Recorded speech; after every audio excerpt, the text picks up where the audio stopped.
Crimson Tide. To me, this is the ultimate team. All these guys bought into everything they needed to do to be the best players that they could be. There's more togetherness on this team than almost any team that we've ever had.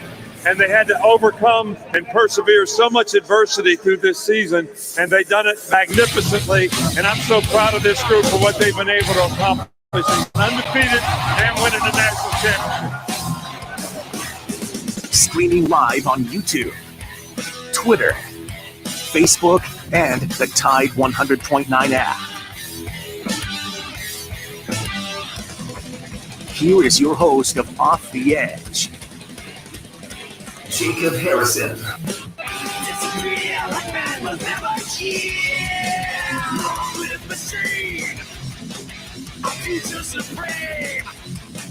Your man overthrown. Spit out the ball.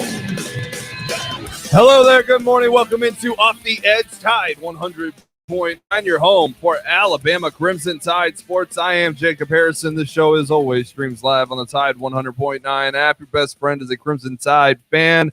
Available on your Android, Apple devices, as well as your smart home speaker. Just tell it to enable the Tide 100.9 app or skill and enjoy all of the written and on-air content we have for you here at Tide 100.9.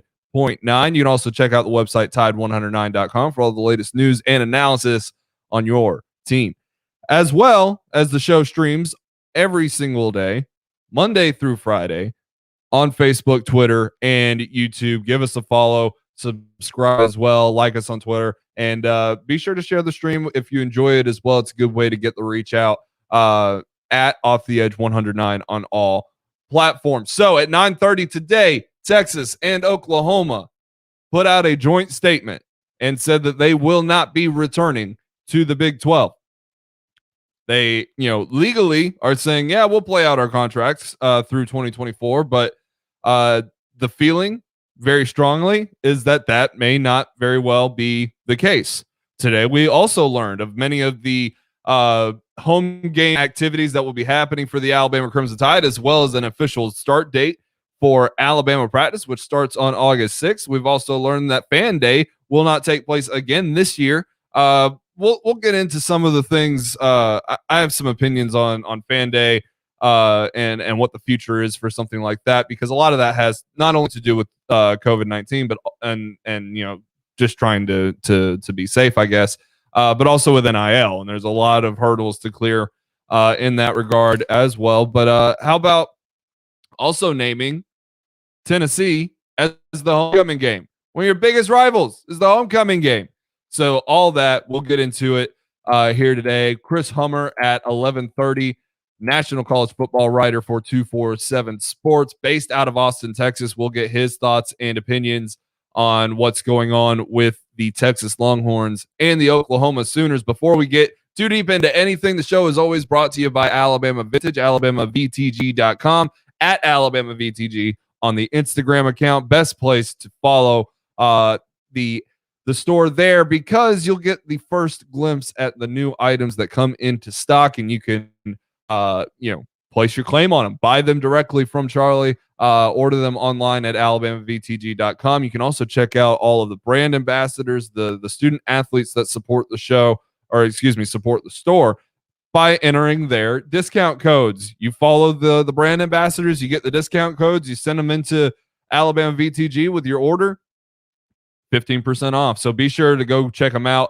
as well as in store, whether you need commemorative t-shirts, sweaters, starter jackets, hats, or shoes, memorabilia to line your walls within your home, whatever you need. Charlie's got the hookup for you at 2210 University Boulevard, across from City Hall, in the heart of downtown T-Town. So where do you start on a Monday morning filled with all of this? We're finally, like, the speed at which this is moving with Texas and Oklahoma is not only jarring but exciting. And for me, like, I love all these evolutions that are coming to college football, and I'm relishing the fact that we're living in an era where, overnight, as bizarre as it is, and as terrifying as it was, overnight we go from oppressed college athletes to athletes with normal human free will to profit off your name and your likeness and your imaging, right? Then we're in the throes of getting college football playoff expansion and having more teams. All of these things, of course, are for money's sake. Everything's about money. And why shouldn't it be when there's a lot on the line and there's certain people that have earned the right to garner such cash. But now we're living in an era where conference realignment is coming. And I don't know if it'll be on the scale that we're kind of anticipating. I don't know if it's on a scale where we're going to see a Power Four with 16, 18, and 20 team conferences. I don't know. I'd be curious to see how all this is going to unfold. And I anticipate that Oklahoma and Texas are just the first domino in a line that is going to reshape college sports as we know it. And I'm excited at the prospects of teams playing schedules that are actually difficult week in and week out, where we don't fool ourselves into saying that the regular season is so important in college football. Of course, I'm going to stick to football. What other choice do you have? That's where all the money is, right? But instead of playing 4 non-conference games that are useless on every scale, outside of funding them, the smaller school, and getting experience for backups, useless on every other scale. Doesn't bring in tickets, doesn't bring in money, doesn't draw eyes, and it certainly doesn't help out with your TV deals. Hey, we're gonna have Alabama and Mercer this year. You want to air that? You'll get a lot of people that'll watch it just for Alabama. You'll get like 15 people from Mercer because not all of them want to watch their team get absolutely obliterated by Alabama. That's not very enticing to a TV network. And this is all stemming around TV network deals as it is. Texas is going to lose the Longhorn Network, and that's fine because that's not profitable for them, as they found out. It didn't work. There's not enough content for 24 hours a day strictly about the Texas Longhorns. We here at Tide 100.9, we open shop at 6 a.m. and we close it down at 7 most days. There's only so much you can do, and it's understandable, right? It's understandable to chase the money in that regard, and it's understandable for Texas A&M to be so upset about it. But at the end of the day, TAMU is not going to be able to garner any support in the effort to take down this move. They don't have it in them. It's not in the best interest of schools like Missouri or Vanderbilt or the 2 Mississippi schools.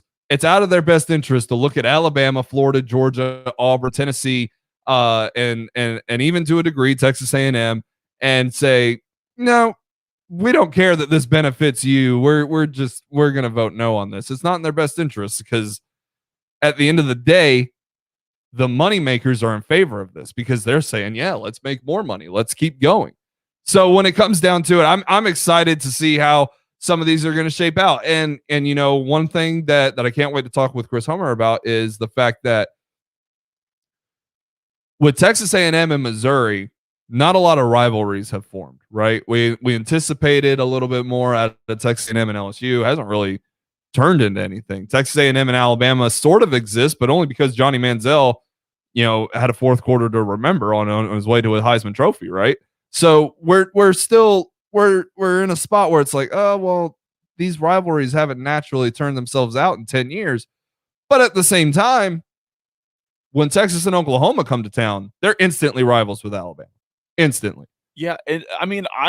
Texas A&M and LSU is the best rivalry that has emerged from this new batch of teams because, first of all, those are 2 geographically pseudo close teams in College Station, kind of being on that east coast of Texas, and then Baton Rouge. Like they're like fairly close. And then the only thing I can think of when I think of A&M and LSU has to be the 7 overtime game.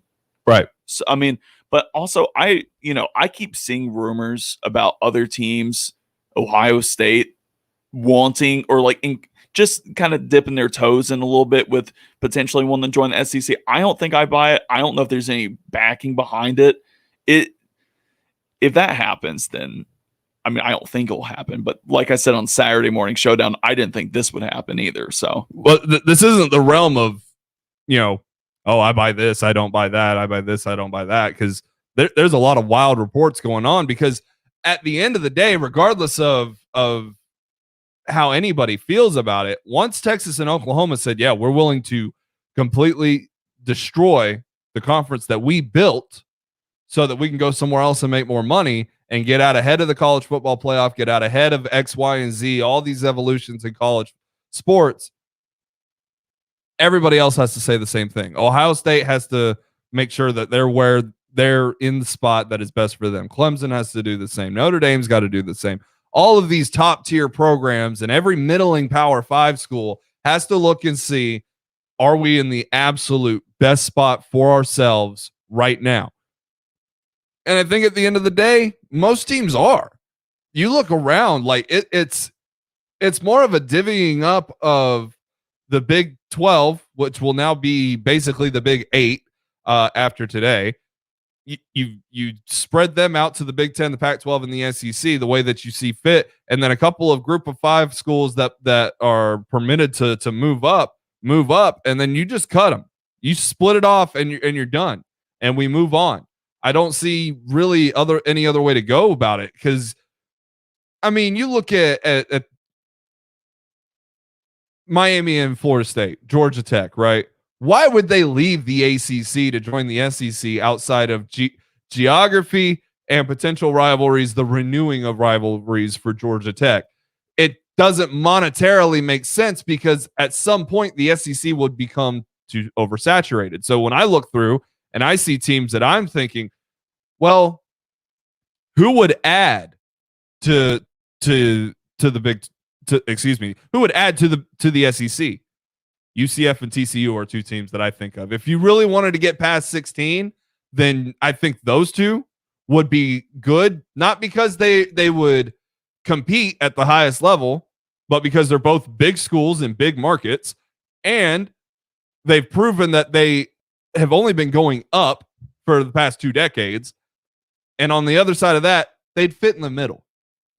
You bring in Texas, Oklahoma, and there's going to be this power shift, right? Texas A&M is not going to be at the top anymore. They're going to be at the above average mark, right above the middle. So why you got to flesh out the middle, because you already got your bad teams in the SEC. You've already got Vanderbilt. You've already got Tennessee. You've already got Mississippi State. Those three are bottom dwellers forever. There's no coming up. Like I'm sorry if you love the Tennessee rivalry, it's done. Like it's dead. I want to keep playing them every year, but at the end of the day, it's dead. Tennessee's dead. The Vols are never going to be back. But you look at Mississippi State and Vanderbilt; they've never contributed anything on a football level, so they're done too. So why not continue to flesh out the middle? So I say if I'm looking around at some of these schools that need to find a home, if you want to get above 16, I'm only interested in UCF and TCU. And if you're trying to get to 20, man, you're hard pressed. You're going to have to dig into the Sun Belt and find teams that are going to be willing to be bottom dwellers forever. And nobody's really interested in that. They're interested in a possibility of starting at the bottom and getting to the top, but they want to see a viable path to the top. The only thing TCU and UCF bring is their markets. That's it. That's it. I mean, I'm racking my brain. This is about money. Yeah, I've said about 15 times this morning, right? It's about money. I'm saying that the only thing that they bring is I mean, I guess they would bring money just because of the markets they're in, being Orlando and Dallas, or I guess TCU's Dallas. Yeah. I mean, I'm racking my brain. Are they good at any other sports besides football? I mean, I don't care. I know you don't care, but if their basketball, it's about money. If their basketball teams are good, then they can bring in. Then it only matters about football. I just don't. I know I sound like a gump, and I know that it doesn't like appease people that are fans of every other sport. I respect that, and they'll bring something.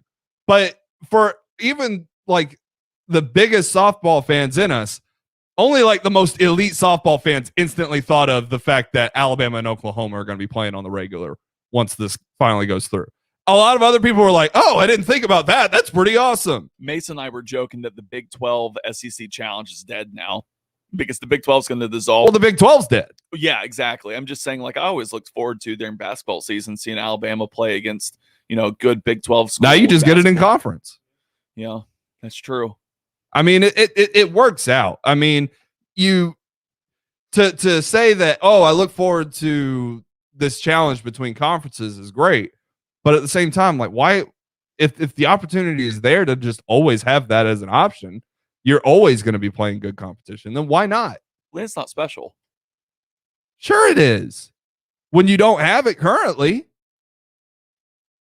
I mean, we're talking about the playoffs and you can have all these different options, but it's not special because now the regular season's not special. Not special. Mason and I are saying that it's different because it's an out-of-conference game. You're basically asking for Christmas every single day of the year. You're damn right I am. Yeah. I'm selfish. Hey, I want good football. You know what? You never saw Fairly Odd Parents, and it shows. You can't have Christmas every single day. Well, you can't. This is factually incorrect. Big Fairly Odd Parents fan right here. No, I understand that throughout the season, you're going to play bad teams. I'm saying don't purposefully schedule bad teams. Let the bad teams on your schedule be from your conference. I'm fine with that. No matter, like, even if you did go outside of that and had to bring some guys up or whatever to fill out the bottom of the conference. Like, also, how do they flush out the middle? Because if you put in a UCF and TCU, all right, fine, they're middle tier SEC teams. But then you start having teams drop down into bottom tier. So you're already oversaturating talent because then you have even more bottom tier teams. Right? Disagree. I disagree because who would drop down if you added TCU? Who would drop down? Probably Arkansas. And probably what? Like, I mean, maybe Ole Miss. Yeah. Maybe South Carolina. Yeah, so I was gonna say, but South Carolina. I mean, like, at the end of the day, the cream's gonna rise to the crop. You're gonna have the best programs at the top anyway.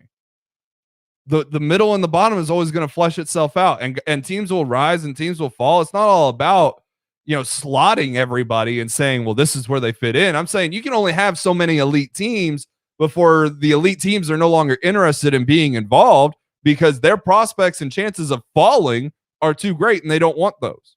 They don't want that opportunity to fall. That's why they schedule such easy non-conference games to begin with. So it's not a matter of slotting every team and saying, well, this is where they fit in, because UCF and TCU could very well plummet and be the worst two teams in the entire conference all the same, but I'd still welcome them.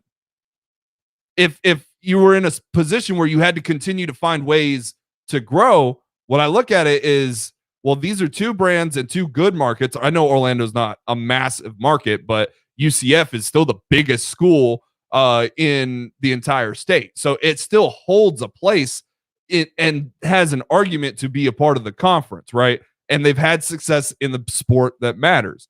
Same thing with TCU. They've had success. They're in a big market in Dallas that needs a little bit more attention.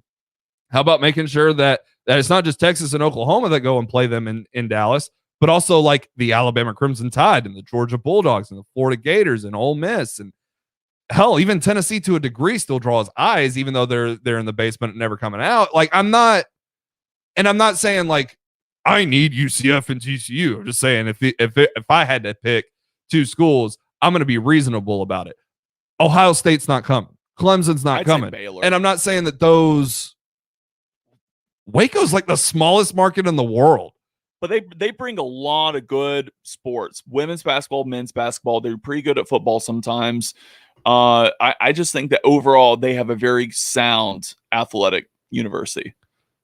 I'm not going to disagree with that. But where I'm going with it is more of a, if we're really going to do this drastically, here's what I'm in favor of. Because I don't see a ton of great teams coming to one conference. I believe the reports, whether or not they're accurate or not, who knows? But I believe that, nobody's going out here and just making stuff up about which teams are looking at what, because this moved so quickly. Journalists started to realize, hey, what is our school doing? What is this school doing? Yada, yada, yada. So they uncover some stuff and they're like, yeah, we entertained it. Doesn't mean we're doing anything. And that's enough of a quote to say, hey, well, I'll throw this in this big report, right? So it's still possible that they're looking around, but Clemson, Ohio State, all these other big schools, they're not leaving their conferences. If anything, the ACC and the Big Ten are looking at what's left of the Big Eight, and they're saying, well, what can we bring in to make our conference better? ACC is looking at West Virginia and looking at Notre Dame and saying, come on, let's go. Let's get to 16 right now, and let's be in a position now that Florida State and Miami are on the upswing.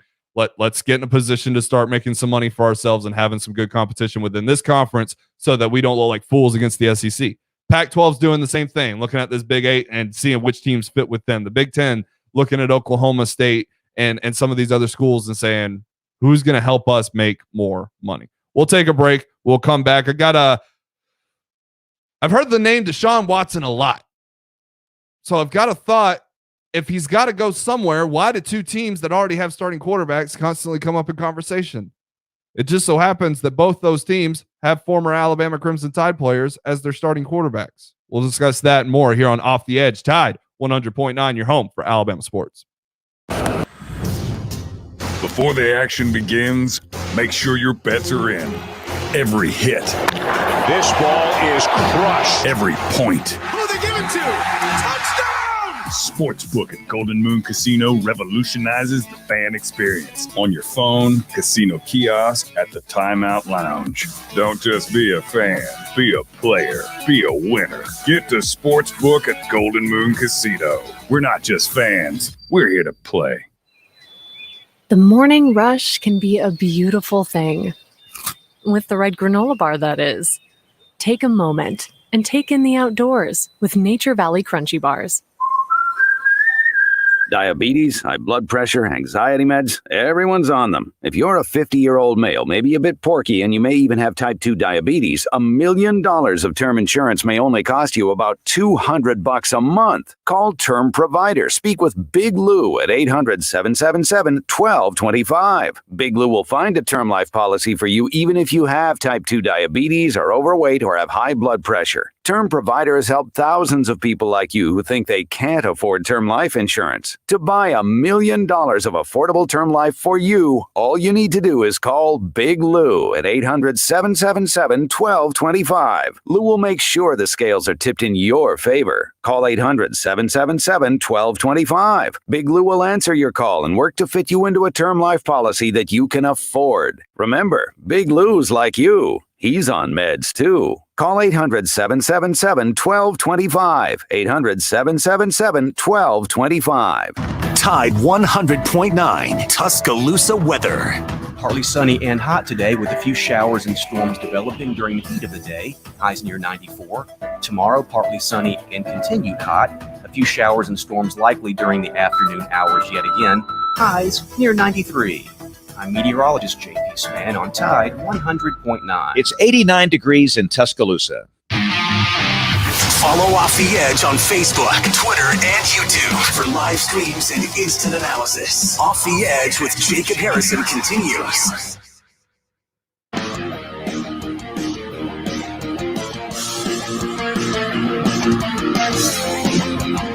We are back on Tide 100.9, your home for Alabama sports. This is Off the Edge. I'm Jacob Harrison. So this morning, I'm seeing a lot of Deshaun Watson in the news, and it's because the Texans have finally said that they're open to listening to trade offers, and they want a combination of something in the neighborhood of 3 first-round picks, 5 options overall. You know, you can mix players and picks in, but they definitely want 3 first-round picks. And the 2 destinations that I continuously hear outside of Denver, because Denver's on the market for either Aaron Rodgers or Deshaun Watson, whichever one becomes available to them first, I think, are the Philadelphia Eagles and the Miami Dolphins. Either one of these, if you can get Deshaun Watson, do it. I love Tua. I love Jalen. I'm ready to see them get their opportunities to be full-time starting quarterbacks this coming season. But at the same time, Deshaun Watson's a top 5 quarterback. And if you've got the opportunity to get him without the legal troubles in mind, you go get him. Now, with the 22 court cases against him that have piled up and have kept him out of the public eye for a couple of months now, you absolutely don't trade for him until all those are cleared. But at the same time, if you're Tua, or if you're Jalen and you have to go to Houston, it's not a great situation. It's not at all. It's a poorly run organization. The way that they've tried to build this football team since all of this went down with Deshaun Watson has been nothing short of pitiful. They've done nothing of quality value because they had no draft capital, despite giving up almost all of their best players, no draft capital, and nothing in cap space to be able to go out and sign anybody of any value. And nobody wants to play for him because of what has happened with Deshaun Watson. That being said, it's an opportunity, and it's an opportunity outside of the noise. For both of those players, they're in situations where every little mistake they make is under a microscope that would not be present in Houston. So I'm rooting for both of them, Tua and Jalen. And I think they've got big things coming their way. But when I look around the league and I look at teams with the capital and the willingness to go and make such a move, it's the Dolphins and it's the Eagles. Because you can look at the Washington football team. If Ryan Fitzpatrick is Ryan Fitzmagic for half of the season, that team's in the playoffs. And if you look at Denver, they're perfectly fine with being bad this year because it either means a top draft pick or it means Aaron Rodgers next year. And everybody else is set for at least this season. I don't think that Deshaun Watson's going to play for Houston this year. I think he's going to go to training camp, but he's going to sit out because he's not playing for him. But at the end of the day, it's going to be next season before he gets moved, just like it will be Aaron Rodgers. So when it comes down to that as well, though, there's more options, and possibly Tua and Jalen would be able to play themselves out of having to eat that kind of bullet and restart again in Houston. We'll take a break. Chris Hummer of 247 Sports is up next here on Off the Edge. Tide 100.9, your home for Alabama Crimson Tide Sports. Get in the zone, AutoZone. Welcome to AutoZone. What are you working on today? Changing your oil. We've got what you need. Regular changes are the best way to keep your engine running smooth. We'll help you find the right oil for your make and model and everything to help you finish the job right, like drain pans, filters, and funnels. And we've got more ways to get it all fast, like our next day delivery and our free same-day pickup, in-store or curbside. Getting the job done just got easier. Restrictions and details at AutoZone.com. Get in the zone, AutoZone. This is a metaphor for your business's journey. Sometimes it feels like the course keeps changing right before your eyes. Whoa! And in order to maneuver it, you need an expert by your side. That's what Dell Technologies advisors do. They have the tech solutions you need to help you get out in front and stay ahead of the game. Woo! Call an advisor today at 877-ASK-DELL and do more with modern devices in Windows 10 Pro. This is a big deal. Now at healthcare.gov, millions more people can get affordable health coverage. Due to the COVID relief law, 4 out of 5 customers can get a plan for under $10 a month with financial help. From doctor visits to preventive services to prescription drugs, these are quality plans. You can do this. You can have coverage as soon as August 1st if you sign up now at healthcare.gov. Paid for by the U.S. Department of Health and Human Services. At Target, we know there are a lot of firsts when it comes to going back to school.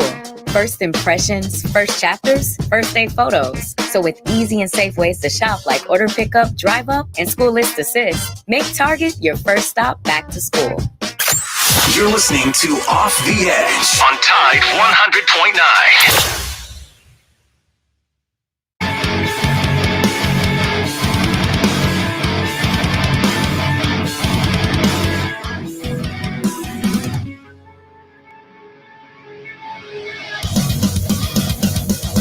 We are back here on Off the Edge, Tide 100.9, your home for Alabama Crimson Tide Sports. Hey, the Alabama Crimson Tide secured a commitment from a 5-star linebacker, Sean Murphy, out of Virginia.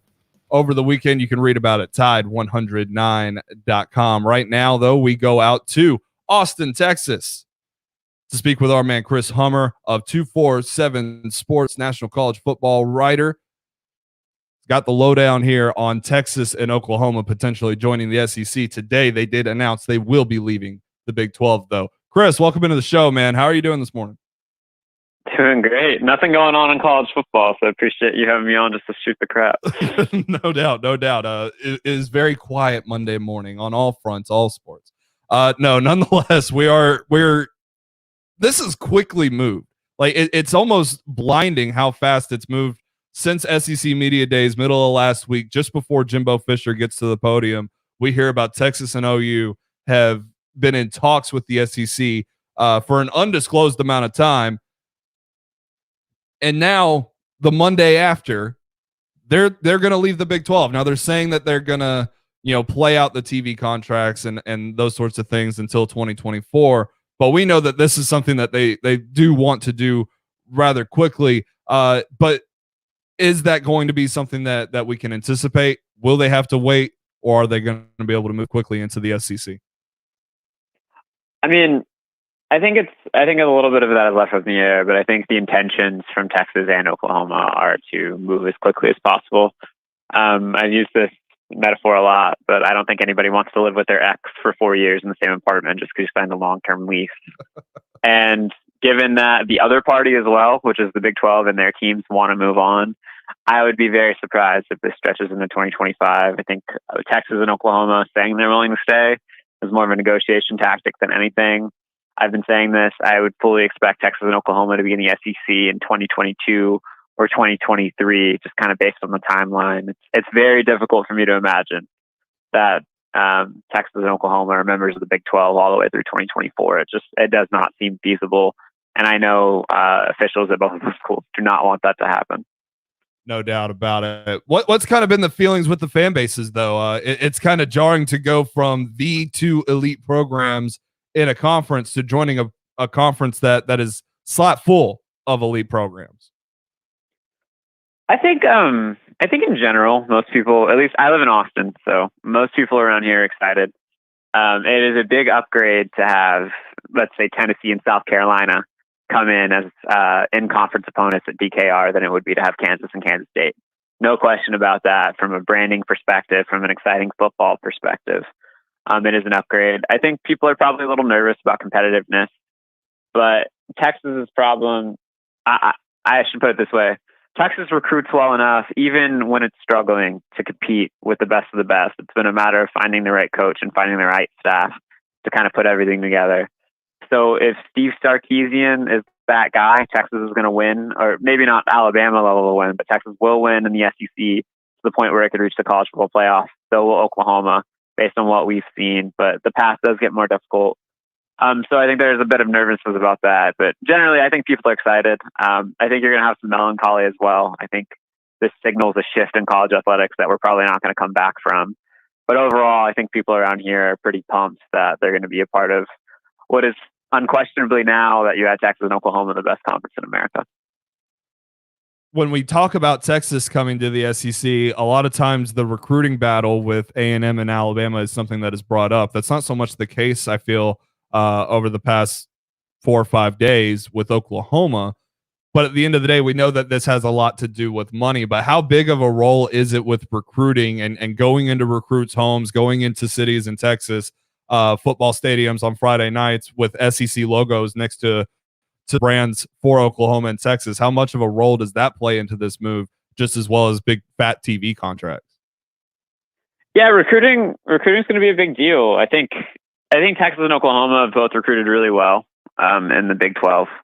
But when you add the SEC to kind of that equation, I think they are potentially in a position to compete for annual top 5 classes now. And I mean that sincerely, in a way like Georgia and Alabama seem to be every year, and LSU as well, for that matter. I think Texas and Oklahoma, given the SEC cachet, will be able to get in the living rooms, and they will be able to realistically get in the conversation with a lot of elite guys they weren't before. I mean, facts are facts. Like, I'm a bit of a Big 12 stan, but the SEC produces more than double the amount of draft picks every year than the Big 12 does, and that's going on over a 5-year rolling average. So the SEC puts players in the NFL.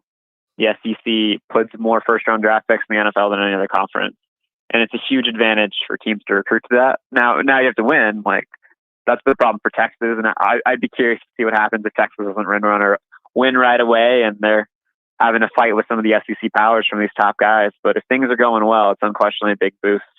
I do feel bad for the Mississippi States of the world, because you're going from having probably like the 22nd best class every year, and still they'll probably still be there. I'm sorry, but they're also now going to have probably the 12th best recruiting class in their conference annually, and that's brutal from that perspective. So that'll be interesting, but it is a big boost to recruiting for Texas and Oklahoma for sure.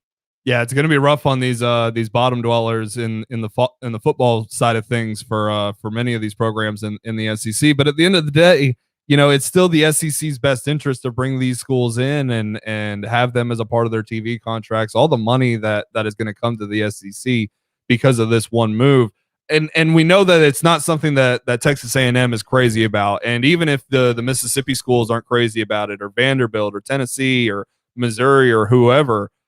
It would kind of not be in their best interest to piss off Alabama, Georgia, Florida, and the money makers of the SEC. So even if TMU votes against bringing in Texas and Oklahoma within the week and feels like they've got Missouri or the Mississippi schools on their side, at the end of the day, when the votes are cast, that probably won't be the case. Yeah, absolutely. I think. Maybe Texas A&M symbolically votes, but I think for better or for worse, like these schools they're gonna vote to approve those they're gonna vote to approve Texas and Oklahoma. The monetary windfalls that come from that are significant. Even schools at the bottom half of the SEC are excited for it because it permanently locks them in a position, maybe not permanently, but like generally locks them in a position of influence for whatever happens in college football in the coming years. And the winds of change are blowing and it could change. And if you're a Vanderbilt or a South Carolina or Tennessee or what have you, having Texas and Oklahoma in your conference, having this 16-team league unquestionably gives you a power position in college athletics moving forward. You're not going to get left behind. And I think that's a really big deal for a lot of these schools that people are wondering, like, why would you vote yes? It's going to make it harder for you to compete. Well, those schools are going to be kind of safeguarded over the long term. And I think it's a big reason why we're going to see a 13-1 vote or a 14-0 vote. I have no idea if Texas A&M will end up voting no. Like a lot of times it's unanimous, even if it's not unanimous, then that might be the case. We'll see what happens with that. But yeah, I think it'll be a pretty quick passage yes vote.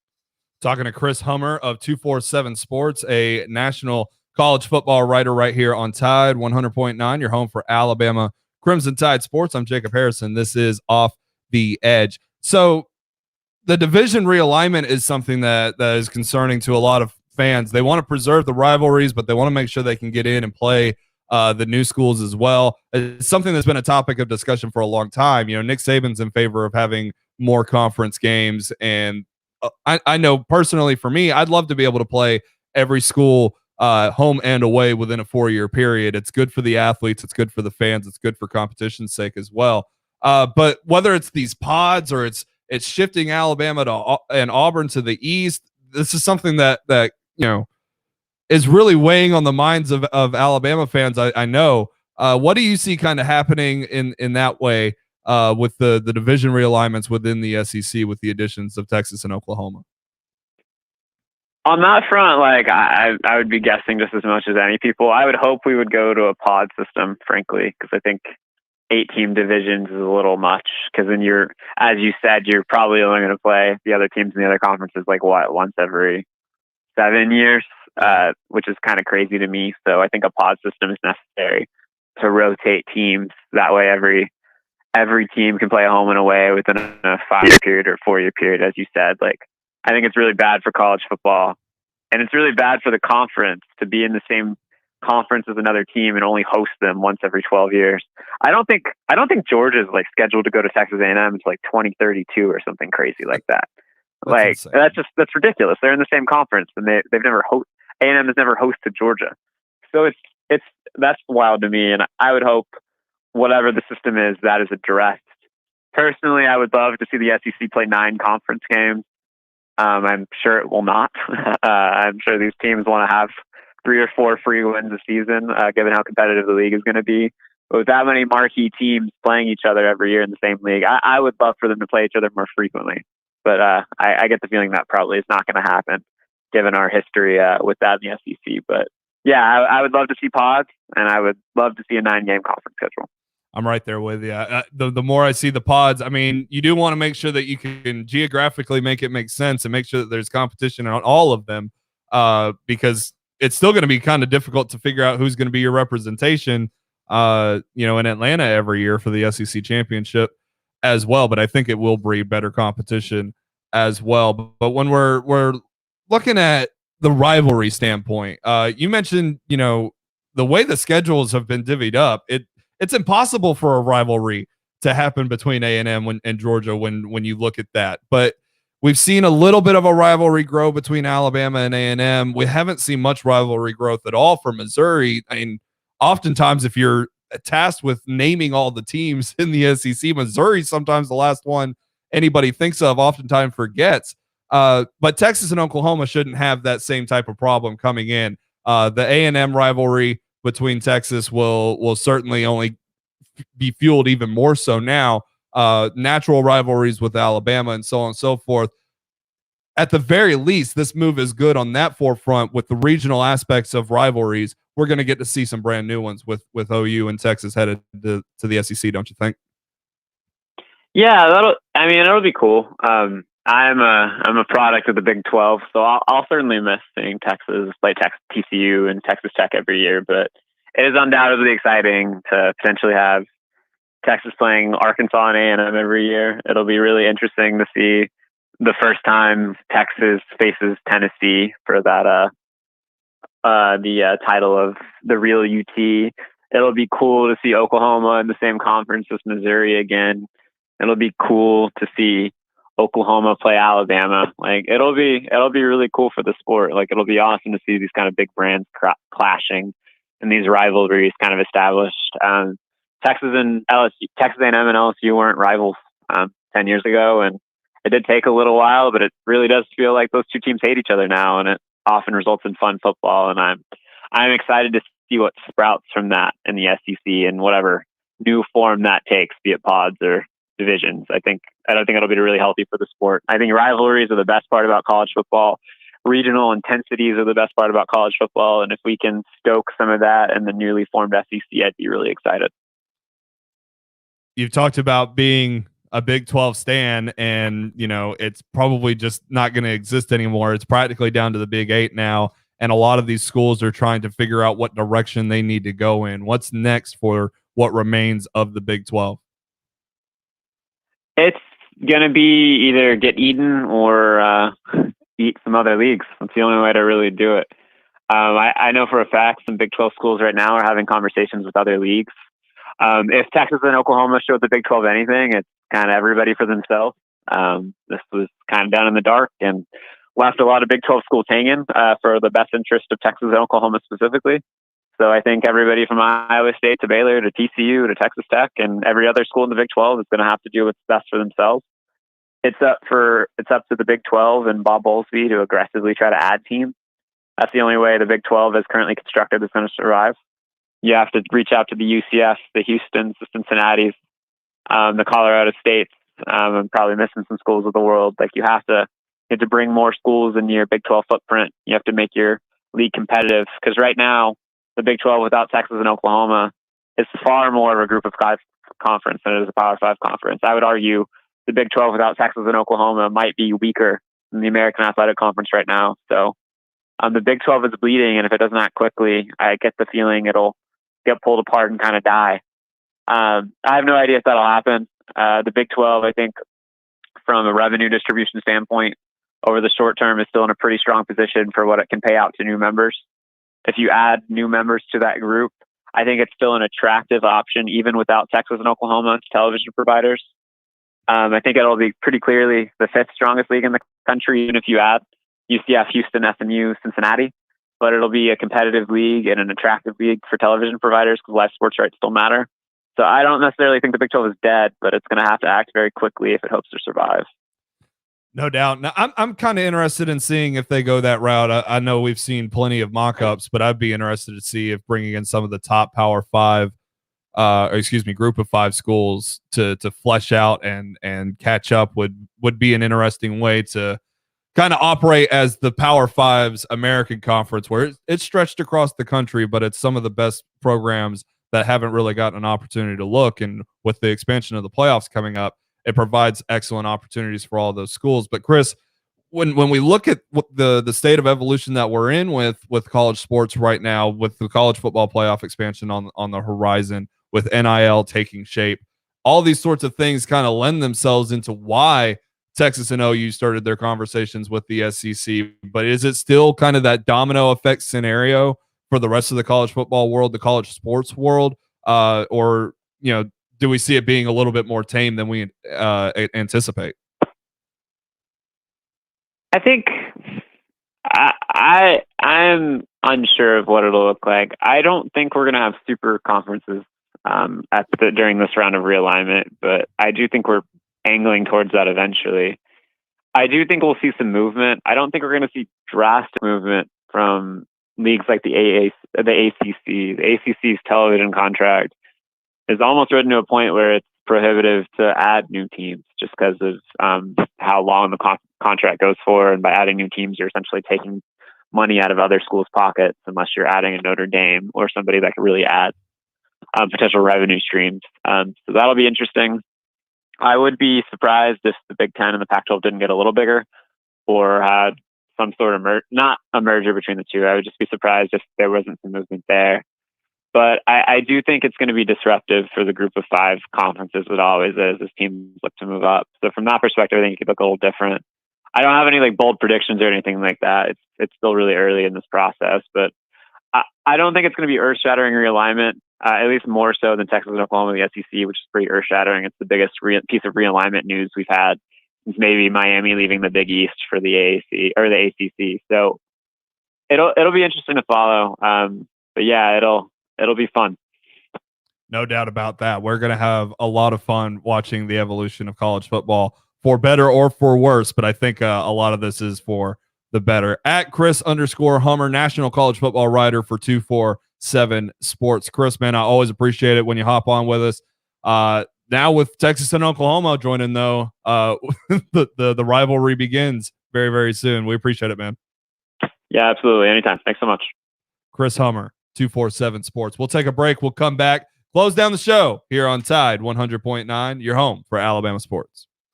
Warning, this product contains nicotine. Nicotine is an addictive chemical. Views Alto is the vape as unique as the back roads you ride. With Views by You, you can choose from 4 colors, 3 flavors, 3 nicotine levels, and infinite wrap designs. Make Views Alto a vape that is yours. In store now. Discover more at Views.com. Views. Charge beyond. Vapor products, underage sale prohibited. Website and offers restricted to age 21 and over tobacco consumers. Get in the zone, AutoZone. Welcome to AutoZone. What are you working on today? Changing your oil. We've got what you need. Regular changes are the best way to keep your engine running smooth.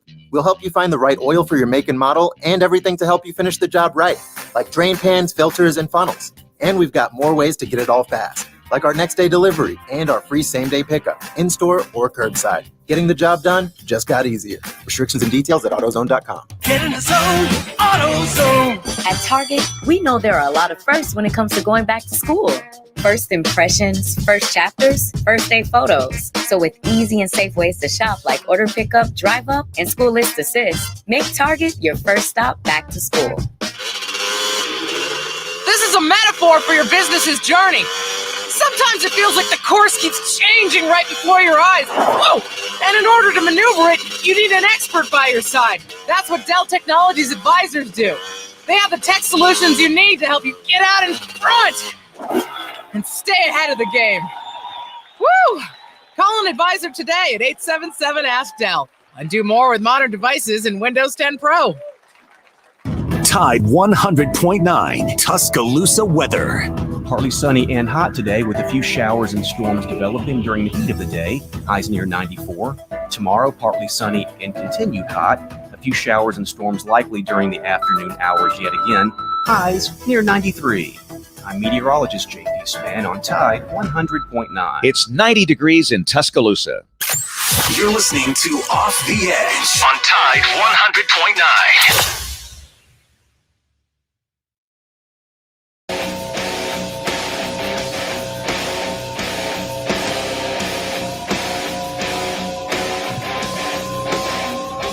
We're getting ready to close down Off the Edge on a Monday morning. Big thanks to Chris Hummer for hanging out with us and talking the move of the Longhorns and the Sooners to the SEC. So earlier this morning, again, to reiterate for anybody that might have missed it, Alabama unleashed a schedule of some of the goings-ons that'll be at the home games this year, as well as an announcement that Fall camp begins August 6th and will include 23 practices and 2 private scrimmages.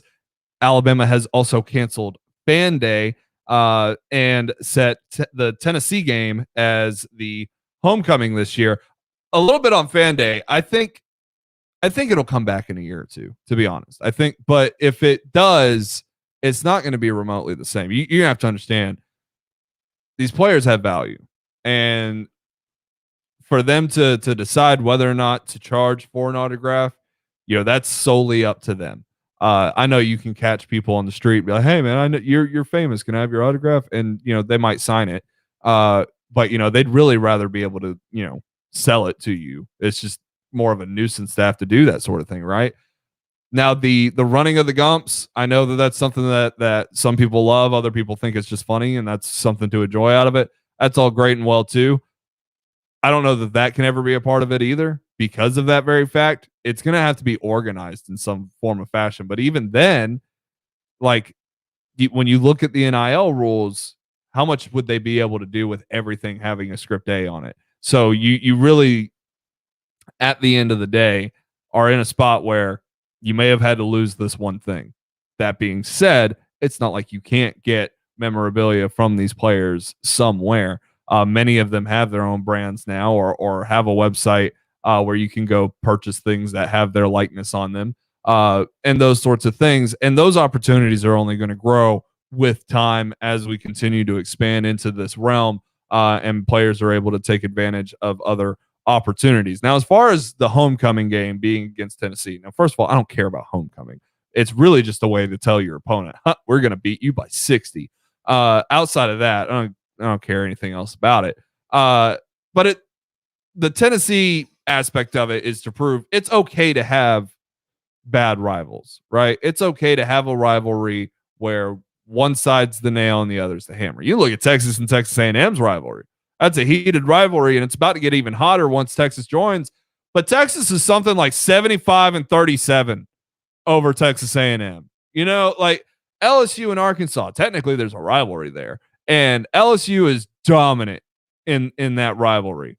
Very, very few and far between where you find rivalries that are as balanced as the Iron Bowl or the Egg Bowl or the Apple Cup or hell, Army and Navy. Like, those are hard to come by. It's okay. But that's why you should be excited about Texas and Oklahoma, because those are natural rivals, I think, that are going to happen very, very quickly, especially if Alabama is set up in a spot to where they have to play Texas and Oklahoma quite a bit.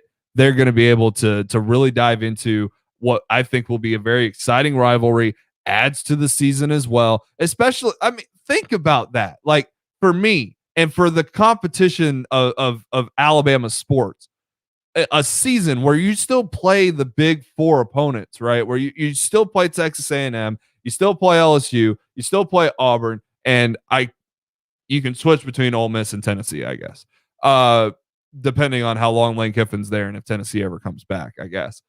But then you throw in as well Texas and or Oklahoma onto that schedule as well. That excites me.